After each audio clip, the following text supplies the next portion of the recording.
4 more years. Monday, January 20. Awful day or awesome day. You'll most likely think one of those, unless you've decided to live off-grid or bury your head in the proverbial sand.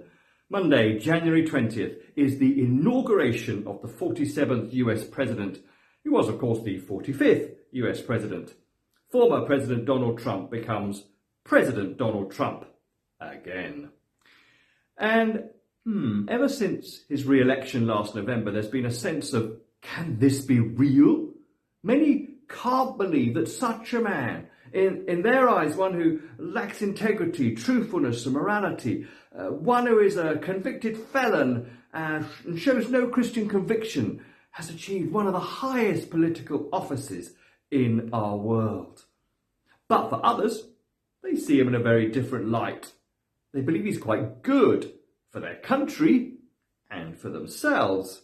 One right-leaning commentator describes Trump as the person who made their lives better. And a majority of those who voted in the US presidential election decided that he offered better prospects for them than the Democrats. When asked, these voters felt economically better. More jobs had been created, prices had held steady.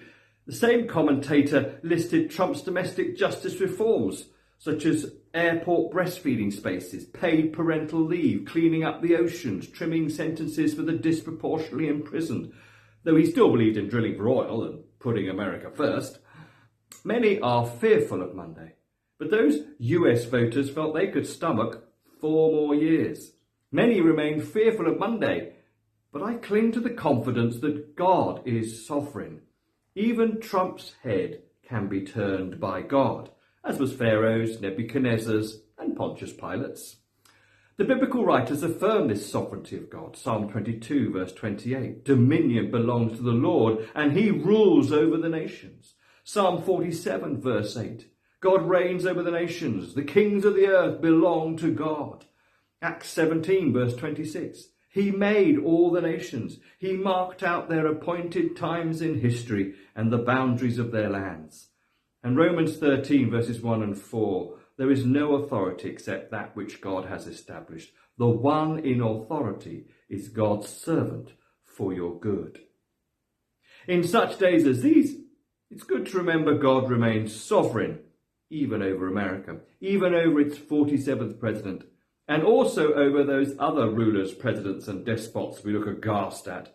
God has not been confounded by America's move from 45th to 47th, and nor need we. Just remember, he's only 4 more years.